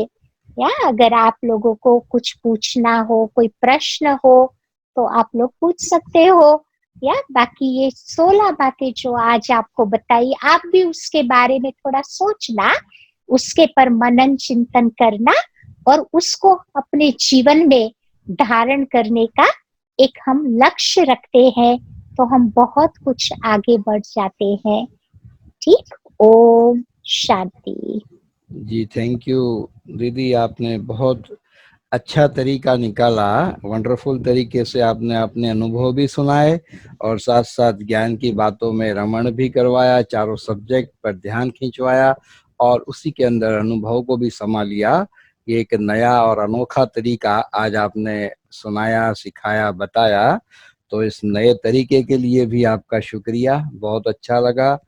और वो एक बात आपने बहुत सुंदर कही कि बाबा को इनवाइट करने की बात, क्योंकि किसी भी कार्य में सफलता के लिए हमेशा हमें बाबा को, और बहुत सुंदर कहा कि ऐसे नहीं कि बाबा तो है ही अपना, इनको क्या इनवाइट करना। तो मुझे याद आ गया जब आपने बोला कि अचानक एक बार बाबा आए थे और दीदी को वंडर लगा था, तो दीदी ने इस तरह से पूछा, तब बाबा ने एकदम ऑफिशियल होके कहा था कि इतनी बड़ी अथॉरिटी बिन बुलावे नहीं आया करती है। तो सारी रात किसी ने आह्वान किया था, किसी ने क्या, सूरज भाई ने ही। खैर बहुत लंबी दास्तान है, लेकिन जब आपने कहा इनवाइट करने की बात, तो बाबा बिना इनवाइट कर नहीं आता है, वो जरूरी है। बहुत अच्छी बात। साथ साथ ये पूछना चाहेंगे हम, आप जी ज्ञान में कौन सी साल में आए? मैं समझता हूँ लौकिक फादर हरीश भाई की वजह से आप आए होंगे। जी हाँ, पहले हम लोग आए, फिर बाद में 6 महीने के बाद वो आए। तो अच्छा। मैं समझती हूँ 72 होगा उस समय, 72 या एंड ऑफ 72 ऐसे ओके, कुछ तो था। आप हरीश भाई को ज्ञान में ले आए, हरीश भाई आपको नहीं लाए, ऐसा है? क्योंकि इन्होंने बहुत कुछ पढ़ा हुआ था ना, जी तो जी। इनके दिमाग में थोड़ा ज्यादा भूसा भरा था, ओके तो निकालने में टाइम लगा। ओके। बाबा में निश्चय जब वो मधुबन में गए तब हुआ, तो जी उसके पहले से हम लोग तो चल रहे थे ज्ञान हाँ में। हाँ। तो पहले आप आए या नेहा बहन, या साथ साथ? पहले, सबसे पहले मैं आई ज्ञान में, ओके। क्योंकि उस समय मैं खुद ही 12-13 साल की थी। अच्छा। ओह। हाँ, बाकी वेरी सब गुड। बहुत छोटे छोटे थे। ओके। और मेरा बचपन से ही ये एक लक्ष्य था। मेरे जीवन के 2 ड्रीम्स रहे थे मेरे बचपन से। एक हाँ। तो मेरे को ये संकल्प आता था कि मुझे दुनिया वाला जीवन नहीं बनाना है, कोई एक्स्ट्रा ऑर्डिनरी जीवन बनाना है। और दूसरा मेरे जीवन का ये संकल्प था कि मुझे विश्व की आत्माओं की सेवा करनी है। लेकिन कैसे करूं, ये 2 क्वेश्चन मार्क मेरे जीवन में रहते थे। और ज्ञान में आने से 6 महीने पहले से मैं ब्रह्मा बाबा को देखती रहती थी। उसका सूक्ष्म बॉडी मेरे सामने आता था और मुझे प्रेरणा देता था। जब मैं देखती थी तो मुझे बहुत अच्छा लगता था, लेकिन ये व्यक्ति है कौन, ये मुझे समझ में नहीं आता था। वो समझ में तब आया जब मैं पहली बार अपने पिताजी के साथ सेंटर में गई। सेंटर का इनॉग्रेशन था, तो उस समय वहां प्रोग्राम था। तो वहां प्रोग्राम में मैं बैठी हुई थी, बड़े हॉल में सब लोग भगवान की याद में बैठे थे। तो मैं भी अपने रूप से, अपने ढंग से भगवान को याद कर रही थी। खैर मेरी तो याद नहीं होती थी, फरियाद ही ज्यादा होती थी। तो मैं बाबा को बोल रही थी कि इतने बड़े विश्व में आप कहाँ हो, आपका एड्रेस तो मालूम है ही नहीं। तो उसी टाइम पर मुझे फिर से ये साक्षात्कार हुआ। और वो साक्षात्कार में मैंने देखा कि पहले मेरे सामने रेड कलर की लाइट आई, फिर धीरे धीरे वाइट ब्राइट लाइट आई। फिर उस वाइट ब्राइट लाइट में मैंने ब्रह्मा बाबा को देखा। और इस समय जब मैंने ब्रह्मा बाबा को देखा ना, तो बाबा मेरे 2 इम्पोर्टेंट जो मेरे ड्रीम्स थे, प्रश्न थे, उसका जवाब दे रहे थे। बाबा कह रहे थे कि बच्ची, तो मैंने वो बहन को बोला कि बस अभी आपने समझाया, अब मेरा टर्न है, अब मैं समझाती हूँ। तो फिर मैंने उसको सारा साइकिल पर बता दिया कि 5 युग होते हैं, भगवान संगम युग में आते हैं। वो बहन तो इतना आश्चर्यचकित हो गई, पूछने लगी कि तुमने ये ज्ञान कहाँ सुना। तो मैंने उसको बताया कि जैसे जैसे आप मुझे ज्ञान सुनाने लगी, तो मेरे अंदर में, मेरे दिमाग में सारा की सारा ज्ञान इमर्ज हो गया और मैं तो ऑलरेडी इस ज्ञान को जानती हूँ। तो तब से लेकर के मैंने कभी कोर्स पूरा नहीं किया। बस दूसरे दिन से मेरी मुरली का क्लास शुरू हो गया। तो यही बताता है कि लास्ट जन्म में मैंने बाबा का ज्ञान सुना हुआ होगा, या तब राइट समय पर राइट टाइम पे पूरा की पूरा ज्ञान ऐसे इमर्ज हो गया। तो ऐसा एक वंडरफुल अनुभव था मेरा इस ज्ञान में आने का। ठीक है। जी। तो दीदी पहले हाँ। आप विदेश सेवा में कौन सी साल में गए और कैसे जाना हुआ? अरे भाई, उसकी भी बहुत लंबी चौड़ी कहानी है। विदेश सेवा में मैं पढ़ाई कर रही थी अपनी, तो मैंने जी। मास्टर्स किया। फिर मैं रिसर्च करना चाहती थी, तो अपना थीसिस लिख रही थी। या तो वो टाइम था 81 का टाइम था। तो 81 में दादी ने देखा कि ये तो अपना पढ़ाई पूरा करने वाली है नहीं। तो फिर मुझे 81 में ही दादी ने बोला तुम थोड़ा टाइम सेंटर पर जा करके रहो। तो फिर मुझे गांधीनगर सेंटर में भेजा, क्योंकि उस समय वहां सेंटर खुलने वाला था। तो गांधीनगर में मैं चली गई। अबाउट 4-5 मंथ में गांधीनगर में रही। फिर दादी ने मुझे मधुबन में बुलाया, क्योंकि मेरा मधुबन से बड़ा गहरा रिश्ता था। दादियों से मेरा नजदीक का संबंध रहा था, क्योंकि जब भी मेरा हॉलीडेज होता था स्कूल कॉलेज यूनिवर्सिटी में, सारे हॉलीडेज मैंने मधुबन में ही स्पेंड किए हैं। वहां जाकर के सेवा करती थी। तो फिर मैं वहां चली गई गांधीनगर। तो 4-5 महीने के बाद मुझे दादी ने फिर से मधुबन में बुलाया, और मधुबन में एक बार अपने कमरे में बुलाकर बिठाकर मुझे पूछा कि भावना, दादी की इच्छा है तुम न्यूजीलैंड जाओगी, ऑस्ट्रेलिया जाओगी। तो अब सच्ची मैं आपको बताऊं, जब दादी ने मुझे ये प्रश्न पूछा ना, तब मुझे ये भी नहीं पता था कि दुनिया के नक्शे में ये न्यूजीलैंड किधर आया, क्योंकि मैंने तो कभी सोचा ही नहीं था अपने देश से बाहर जाने का, क्योंकि मैं तो अपने देश में बहुत हैप्पी थी, खुश थी। तो जब दादी ने मुझे ये पूछा, उसके पीछे की एक छोटी सी कहानी है कि जब मैं पढ़ती थी, एक बार रेनी सीजन में मैं मधुबन में थी, मॉनसून का टाइम था। तो हम लोग क्या करते थे, बहुत थोड़े होते थे उस समय मधुबन में। तो दादी प्रकाशमणि, दीदी मनमोहिनी, दोनों जने हम और जो भी भाई बहने होते थे, सब मिल करके रेनी सीजन में रेन कोट पहन करके हम लोग पैदल मधुबन से म्यूजियम जाते थे। बड़ा अच्छा लगता था, भीगते हुए दादी दीदी के साथ साथ म्यूजियम में पहुंचते थे। फिर दादी कहती थी वहां बैठते थोड़ा चिट चाट करते। फिर दादी कहती थी अच्छा आप गरम गरम पकोड़ा बनाओ, या फिर गरम गरम पकोड़ा चाय खा पी के फिर ऐसे ही पैदल करते करते वापस मधुबन आते थे। तो जब हम लोग रिटर्न हो रहे थे, तो उस समय मधुबन तो वैसे भी जंगल, आज भी जंगल, उस समय तो और ज्यादा जंगल था। तो वापसी रिटर्न जर्नी में कोई कीड़ा था, कीड़े ने मुझे अपने हाथ पे काट लिया। तो धीरे धीरे फिर मेरा हाथ सूज गया। बाय द टाइम मैं वापस मधुबन पहुंची, हाथ पूरा सूजा हुआ था।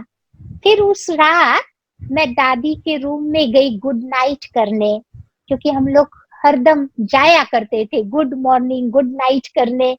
तो जब मैं दादी के कमरे में गई, तो दादी को पता चल गया था कि किसी कीड़े ने मुझे काटा था। तो दादी ने पूछा कि भावना, तुम, मैंने सुना कि कोई कीड़े ने तुम्हें काटा है, कहाँ काटा?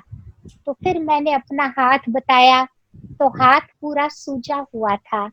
तो दादी ने क्या किया, मुझे अपने पास बिठाया और अपना हैंकरचीफ, रुमाल निकाला, या फिर वो एक मधुबन वाले भाई को बुलाया कि तुम किचन में जाकर के थोड़े आइस क्यूब्स ले आओ, बर्फ के टुकड़े। तो वो भाई दौड़ करके लेके आया। तो दादी ने अपने रुमाल में वो कुछ आइस के टुकड़े डाले। फिर धीरे धीरे दादी बहुत प्यार से मेरे हाथ पे वो लगाने लगी या रगड़ने लगी, वो आइस क्यूब बहुत धीरे से वो लगा रही थी। तो बस यही एक सीन था जो मेरे दिल को टच करने वाला था। या उस समय मैंने सोचा कि बाबा देखो ये दादी कितनी बड़ी आत्मा है, पूरे ऑर्गेनाइजेशन की वो चीफ है और मैं तो एक ऑर्डिनरी कुमारी हूँ जो दादी के सामने बैठी हूँ, और दादी कितना प्यार से ये आइस क्यूब को रब कर रही है मेरे हाथ पे। तो वो सीन मेरे दिल को टच कर गया। तो उसी टाइम मैंने बाबा से प्रतिज्ञा की कि ओके बाबा, इन फ्यूचर कभी भी ये आत्मा मुझे कुछ भी करने के लिए कहेगी तो मैं ना नहीं करूंगी। अब ये मेरी प्रतिज्ञा थी बाबा के साथ। उसके 6 साल के बाद दादी ने मुझे अपने कमरे में आकर के यही प्रश्न पूछा कि दादी चाहती है कि तुम 3 साल के लिए विदेश में जाओगी। तब मुझे मेरी प्रतिज्ञा याद आ गई। तब मैंने दादी को बिना सोचे समझे कह दिया कि ओके दादी, अगर आप समझते हो कि मैं ये सेवा के लिए लायक हूँ तो मैं जरूर जाऊंगी। और फिर मैंने अपने वीसा को अप्लाई किया। तो एक्चुअली वीसा मेरे को 6 महीने का मिल गया। तो पहले मैं ऑस्ट्रेलिया चली गई, तो वहां मैं 2-3 महीना रही। सेवाएं तो उस समय तो बहुत थोड़े लोग थे। फिर 82 में वहां 3 महीना रह करके फिर मैं न्यूजीलैंड में आई। तो जब न्यूजीलैंड में आई तब जून जुलाई का महीना था, और न्यूजीलैंड के लिए तो कहते हैं जून जुलाई कोई से न बुलाए, इतनी ठंडी रहती थी। या तो जब मैं पहली बार यहाँ पर आई तो it was a big test for me, क्योंकि वेदर अलग थी, यहाँ की कल्चर अलग थी, यहाँ के लोग अलग थे, यहाँ के लोगों के बोलने का तरीका अलग था। यहाँ के लोगों को जो खाना अपने भारत में मिलता था ना, उस प्रकार का खाना यहाँ नहीं मिलता था। नेचर अलग थी, बहुत कुछ चीजें यहाँ पर मेरे लिए अलग था। लेकिन मैंने अंदर में ये संकल्प किया था कि दादी ने मुझे भेजा है, बाबा ने मुझे भेजा है, 3 महीने के लिए ही तो वही भेजा है। कोई 3 महीना बड़ी बात नहीं है, निकल जाएगा 3 महीना। तो मैं अपने आप को पॉजिटिव विचार देती रहती थी, और उस प्रकार से मैं 2 महीना रही होंगी यहाँ पे। उसके बाद मैंने दादी को पत्र लिखा। मैंने कहा दादी, मेरा 3 महीना अब खत्म होने वाला है, और जैसे खत्म हो जाए मैं वापस आ जाऊं इंडिया। तो उस जमाने में तो आपको सबको पता है 82 83 में कोई ये मॉडर्न टेक्नोलॉजी नहीं हुआ करती थी। न ईमेल था, न माउंट आबू में फोन चलते थे उतने आसानी से, या न कोई फैक्स मशीन्स रहती थी। तो हम लोग टेलीग्राम करते थे या मैन्युअली लेटर लिखते थे, और वो लेटर को यहाँ से वहां भेजने में 1 महीना लगता था, तब वहां वो पहुंचता था। लेकिन इतनी हमारे में उस जमाने में धैर्यता की शक्ति थी, मुरलियां भी हमें 1 महीने लेट मिलती थी। तो उस प्रकार से हम पढ़ते थे। तो फिर दादी का टेलीग्राम आया मेरे पर। तो दादी ने मुझे कहा कि भावना, दादी को मालूम है कि तुम्हें वीजा 6 महीने का मिला है, तुम इतना दूर भारत से गई हो, तो क्यों नहीं 3 महीना और रुक जाओ, उसके बाद तुम आ जाना। तो मैंने कहा ठीक है दादी। तो फिर मैं 6 महीना इस देश में रही, और आप समझ सकते हो कि 6 महीने में तो कितनी सारी आत्माओं के कांटेक्ट में हम लोग आते हैं, सेवाएं भी होती है।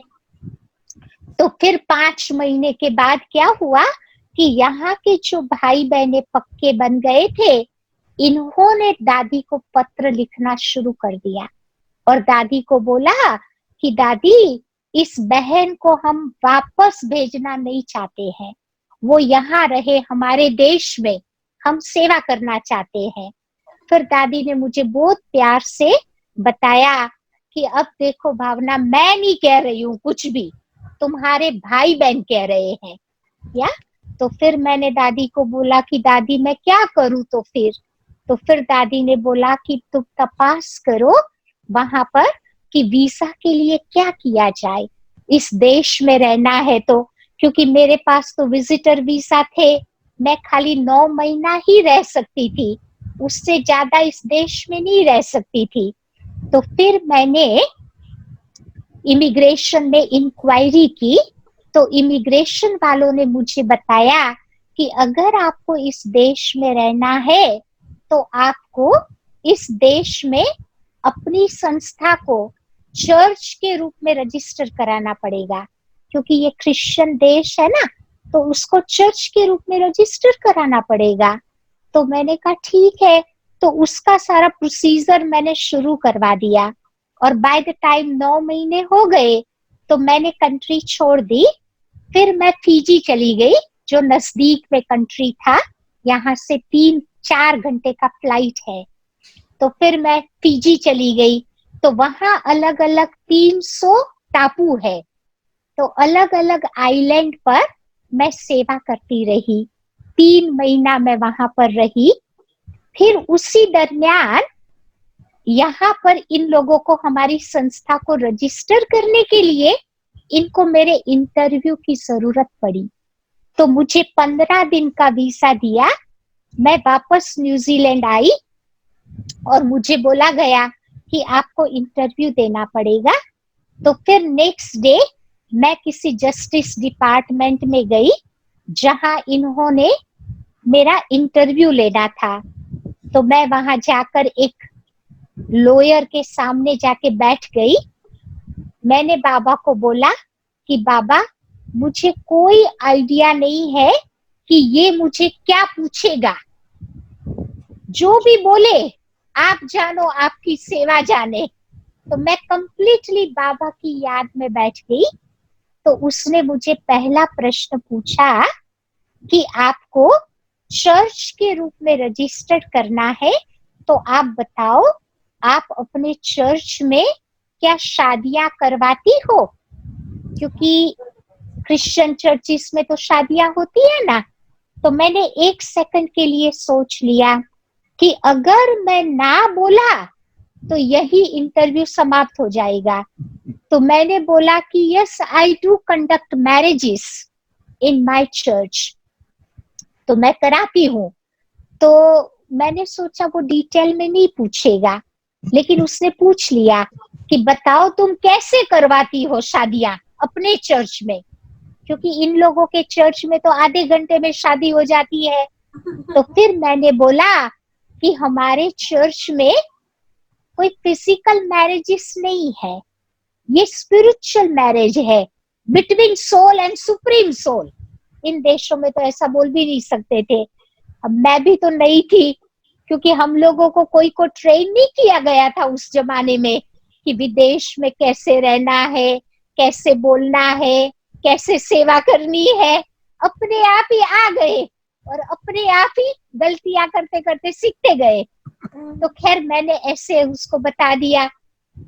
तो फिर मेरे को दूसरा प्रश्न पूछा, ओके सिस्टर, टेल मी, शादी करने के बाद क्या आप उसको रजिस्टर करती हो?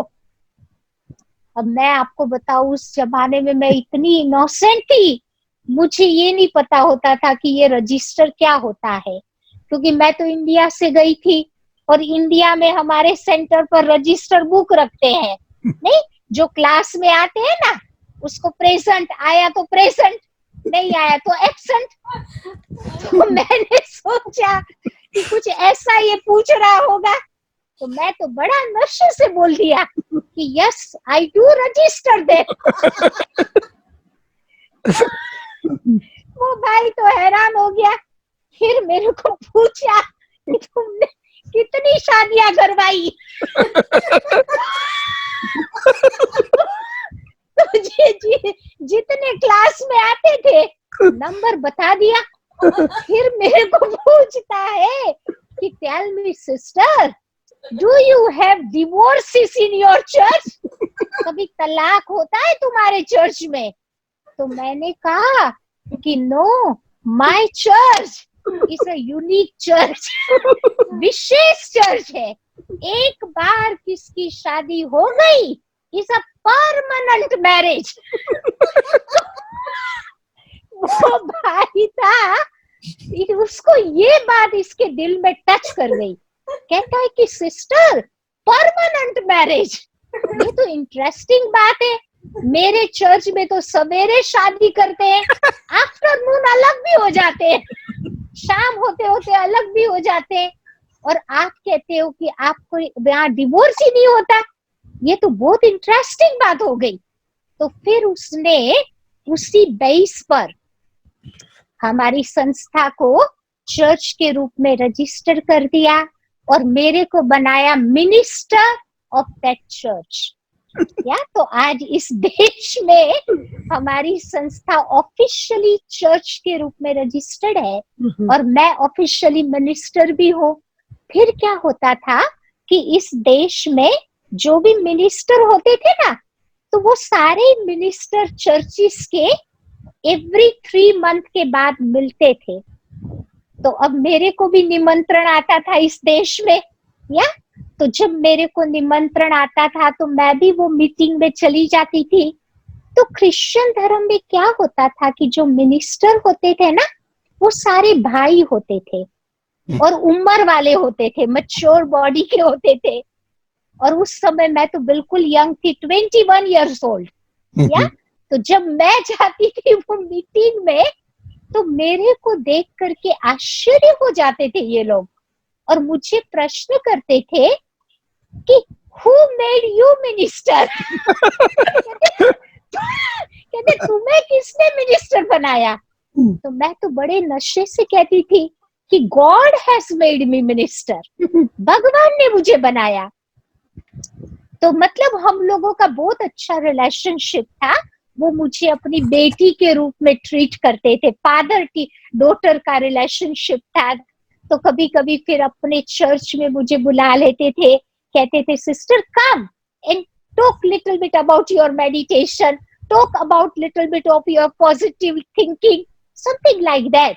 तो ऐसे करते करते अलग अलग मिनिस्टर्स चर्च के जो होते थे उनसे हमारा कांटेक्ट बनता गया और ऐसे ऐसे धीरे धीरे फिर बाबा की सेवाएं इन देशों में चालू हो गई। तो इन देश का एक कानून है कि समझो कोई शरीर छोड़ता है ना, तो कोई भी व्यक्ति फ्यूनरल नहीं करा सकता। तो मिनिस्टर के नाते फिर मैं मैरिज सेलिब्रेंट भी हूँ यहाँ पर। तो किसकी शादी करानी है तो मैं शादी भी करा सकती हूँ। खैर लौकिक शादियां तो हम नहीं कराते, लेकिन मैं फ्यूनरल जरूर कंडक्ट कराती हूँ। तो कई बार मेरे पास लोगों के फोन आते हैं कि सिस्टर आप आओ, और कांटेक्ट वाले होते हैं तो फिर मैं जाकर के उनके फ्यूनरल्स कंडक्ट करती हूँ। बाकी ब्राह्मणों के सारे फ्यूनरल्स तो मैं ही कंडक्ट करती हूँ। बाकी कांटेक्ट वाले भी जानते हैं कि इन लोगों के फ्यूनरल्स बहुत पीसफुल होते हैं और बहुत अच्छी तरह से हम गुड बाय करते हैं आत्माओं को। तो वो तरीका इन लोगों को बहुत पसंद आता है। तो न्यूजीलैंड में हमारे फ्यूनरल्स बहुत पॉपुलर है। तो लोग जब मरते हैं ना तो अपने विल में लिख के जाते हैं कि हम जब भी मरे ना तो मेरा मिनिस्टर ये होगा। तो फिर घर वाले झंझट नहीं करते हैं, तो आराम से ऐसे बाबा की सेवाएं बढ़ती जाती है। तो ऐसे ऐसे बाबा देखो पराये देशों में क्या क्या करवाता है और अलग अलग तरीकों से बाबा अपनी सेवाएं कैसे भी करके करवा ही लेता है। तो ये मेरा ऐसे अनुभव रहा इस देश में आने का और बाबा की सेवाओं को शुरू करने का। मिनिस्टर ऑफ चर्च को हमारा सलाम, हमारे सभी भाई अरे भगवान और इस सवाल का जवाब सुनते सुनते आपकी जो खुशी थी वो देखते बनती थी। बहुत अच्छा लगा। एक दो सवाल रहते हैं छोटे छोटे। अभी जैसे हम भारत में यहाँ प्रोग्राम करते हैं तो पर्चे छपवाते हैं, पर्चे हमारे भाई बहन घर घर डोर टू डोर जाते हैं, नॉक करके देते हैं, समझाते हैं। थोड़ा बहुत आजकल नया जमाना व्हाट्सएप और ईमेल वगैरह थोड़ा बहुत, लेकिन पर्चे का सिस्टम बहुत होता है या परिचित। लेकिन ये जो देश है, क्योंकि मैं जहां तक समझता हूँ घर घर जाना वहां इस तरह से शायद पॉसिबल नहीं है, ना ही वो इसको एंटरटेन करते होंगे। तो कोई प्रोग्राम आपको करना हो तो उसकी पब्लिसिटी आप किस तरह से करते हैं, क्या करते हैं? पब्लिसिटी के लिए हम लोग पर्चे छपवाते हैं, घरों में जाके नहीं देते हैं, लेकिन उनके लेटर बॉक्स में डाल देते हैं। लेटर बॉक्स घर के बाहर होता है ना, तो लेटर बॉक्स में आप डाल सकते हो। बाकी जो लोकल न्यूज़पेपर होता है उसके थ्रू एडवर्टाइजमेंट होती है, रेडियो के द्वारा कर सकते हैं, and word of the mouth जिसके कोई फ्रेंड्स होते हैं। बाकी ये सोशल मीडिया के आधार से एडवर्टाइजमेंट हो जाती है। जी, अच्छा। बीच में लगभग 6 महीने पहले बाबा ने एक मुरली चलाई थी, उसमें कहा ये त्रिमूर्ति झाड़ और गोले का चित्र विदेश सेवा में जरूर ले जाना चाहिए, लक्ष्मीनारायण का चित्र भी ले जाना चाहिए, लेकिन इससे उनका कोई ज्यादा ताल्लुक नहीं है। 4 चित्रों की बात कही। तो सवाल ये है आपके प्रति कि त्रिमूर्ति का चित्र आप उनको कैसे समझा पाएंगे? वो क्या समझ सकते हैं इन त्रिमूर्ति को? क्योंकि वो तो देवताओं को मानते नहीं, जानते नहीं। 7 डेज कोर्स का, क्योंकि त्रिमूर्ति का हर एक धर्म में महिमा है। जैसे हमारे हिंदू धर्म में कहते हैं ब्रह्मा, विष्णु, शंकर। क्रिश्चियनिटी में कहते हैं भगवान ने अपना कार्य करवाया, the Father, Holy Spirit, the Father, Son and Holy Spirit. ये 3 नाम है ब्रह्मा, विष्णु, शंकर का। और इस्लाम धर्म, मुस्लिम लोग भी बिलीव करते हैं इब्राहिम, इस्माइल, इसूल, इन 3 के द्वारा भगवान ने अपना कार्य करवाया। तो उस ढंग से थोड़ा समझाते हैं तो दे बिलीव इट, वो मान जाते हैं त्रिमूर्ति का। लेकिन लक्ष्मी नारायण का चित्र जब तक पक्के नहीं होते तब तक उसका उतना महत्व बाबा ने भी नहीं इसका होता है। उल्लेख 6 महीने पहले किया था कि लखना है, लेकिन इससे ज्यादा ताल्लुक नहीं है। इसलिए मुझे ये सवाल अभी जहन में उठा। आखिरी एक सवाल फिर पूरा करेंगे कि टोटल कितने सेंटर्स है न्यूजीलैंड में, और ब्राह्मण परिवार कितने लोगों का है न्यूजीलैंड का? न्यूजीलैंड आपको मालूम है छोटा देश है। तो न्यूजीलैंड में हमारा पॉपुलेशन ही 5 मिलियन लोग है जी, 50 लाख समझ लो। और यहाँ पर हमारे 5 सेंटर्स है, और सारे सेंटर्स चलाने वाले अंग्रेज भाई बहने हैं। मैं अकेली भारतवासी हूँ। हम लोग मिल करके बाबा की सेवाएं करते हैं। जब भारतवासियों का प्रोग्राम होता है तो मैं आगे रहती हूँ। वेस्टर्नर्स का प्रोग्राम है, लोकल लोगों का प्रोग्राम है, तो उनको मैं आगे रखती हूँ, मैं बैकबोन बन जाती हूँ। तो इस प्रकार से हम लोग सेवाएं करते हैं। और फिजी में भी हमारे पास 3 सेंटर्स है, और वहां पर भी लोकल लोग ही सेंटर चलाते हैं। क्योंकि क्या है, इन देशों में वीजा का बहुत प्रॉब्लम है। इसलिए हम लोकल भाई बहनों को ही तैयार करके उनको ही सेंटर पर बिठा देते हैं। भारत से हमने 2-3 जनों का ट्राई किया, लेकिन कईयों को वेदर नहीं सूट करता है, कईयों को कल्चरल शॉक हो जाता है। तो फिर लोकल लोग अच्छी तरह से अपनी सेवा संभाल सकते हैं। और हम लोग तो फिर भी फॉरेनर है, आज है कल नहीं है, तो एटलीस्ट बाबा का कार्य तो चलता रहेगा ना। और दादी हमेशा यही कहती है कि लोकल को तैयार करके उनको सेंटर पर बिठाओ, ये देश की एक शोभा है। तो इसीलिए एम ये रखा है। बाकी ऑस्ट्रेलिया में भी हमारे पास बहुत सारे सेंटर्स है, वहां पर भी चलाने वाले सारे अंग्रेज भाई बहने हैं। तो फिर मैं ऑस्ट्रेलिया जाती हूँ, फिजी में हेल्प करती हूँ। फिजी के आजू बाजू में आइलैंड है, ताहिती आइलैंड है, सामोवा है, टोंगा है, जहाँ पर बाबा की सेवाएं चलती रहती है।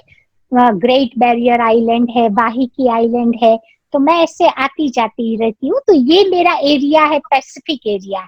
बाकी एशिया में जितने भी अलग अलग देश है वहां पर भी जाना पड़ता है। और अभी तो मेरे पास न्यूजीलैंड पासपोर्ट है, तो एक फायदा हो गया है। दादी की मैंने राय लेकर के ही अपना पासपोर्ट चेंज कराया था। तो अब दुनिया में कोई भी देश में इमरजेंसी आती है तो दादियां मेरे को पकड़ती है, क्योंकि मुझे कोई 120 कंट्रीज के वीजा नहीं चाहिए। तुरंत मैं कहाँ पर भी कुछ भी होता है ना, तुरंत मैं जा सकती हूँ। जी जी तो ये एक प्लस पॉइंट बाबा ने दिलवाया है, जी तो हेल्प हो जाती है सेवा में। जी, बहुत लकी हो इसलिए। बहुत अच्छा। वैसे हमने हम्म। आपको कह दिया था आखिरी सवाल, लेकिन आपके जवाब के अंदर अंदर एक सवाल उठा है, अगर आप इजाजत दें। आखिरी सवाल, पक्का आखिरी, पूछे हाँ आपको। हाँ, बोलो बोलो बोलो। अच्छा, हाँ आपने शुरू में सुनाया कि जब दादी ने आपको कहा न्यूजीलैंड जाना है, तो आपकी कोई इच्छा नहीं थी विदेश की सेवाओं में जाने के लिए, भारत में रहना था। फिर आपने प्रॉमिस हम्म किया और आप गए। अब हम्म। अगर मधुबन से आपको ये कहा जाए तो आपको क्या होगा? आपको भारत सेवा अच्छी लगेगी कि अभी यही सेवा ठीक होगी आपके लिए? हाँ, मैं समझती हूँ जो बाबा और दादी मेरे लिए डिसाइड करें, मैं उसमें खुश रहूंगी। वेरी गुड, बहुत मैंने अच्छी। शुरुआत में भी अपनी बुद्धि, अपना माइंड नहीं यूज किया, तो जी अंत में भी मैं वही करूंगी जी जो बड़े समझेंगे। जी जी, बहुत अच्छी बात। और किसी को भी मनीष भाई कोई प्रश्न हो तो। ओम शांति भगवान जी। हाँ, ओम शांति भाई। हम मिले हैं, आपको अगर याद है तो हम ऑकलैंड हाँ आए 2011 में। हाँ हाँ, हम आपके सेंटर पे आए थे, आए थे। ओके, आपने फोटो भी लिया था, तो ये अच्छा आपके अच्छा, जाने के लिए मैंने बताया। ये 2011 ओके। ऑकलैंड में। अभी सेंटर वो बदल गया है। अभी लास्ट ईयर हम लोगों ने एक बड़ा सेंटर लिया है, एयरपोर्ट के नजदीक है। तो अभी आओगे तो नए सेंटर का जरूर विजिट करना। वो पुराना सेंटर वो नहीं है अभी। ओके। ठीक है। भावना बहन, आपकी नेहा बहन बहन आने है। वाले थे। भावना बहन, नेहा हाँ, बहन आने वाले थे, लेकिन उनका मीटिंग होने की वजह से नहीं आ पाए, तो विशेष कोई बात आपको नहीं। याद दी है। हाँ डॉक्टर साहब। हाँ, ઓળખે છે આપણને ભૂલી ગયા खबर नहीं। હા, ઓળખું છું બહુ સારી રીતે। भावना बहन, કેમ नहीं, મેં કીધું ભૂલી થોડું જવાય, ઓળખો ભૂલી છો ના કે જવાય। નહીં? કેમ કે નાના હતા હા, મળ્યા જ કે ને, હમણાં તો વર્ષોથી મળ્યા નથી આપણે. એજ ને, તો એ આત્મા થોડી ભૂલી જાય। નહીં, ના બાકી બરોબર તો ઓળખું છું। હમણાં ભાઈ પણ મળેલા, બાબા મિલનમાં ગયા ત્યારે ભાઈ પણ આવેલા ને અચ્છા અચ્છા, સુરત હા। થી.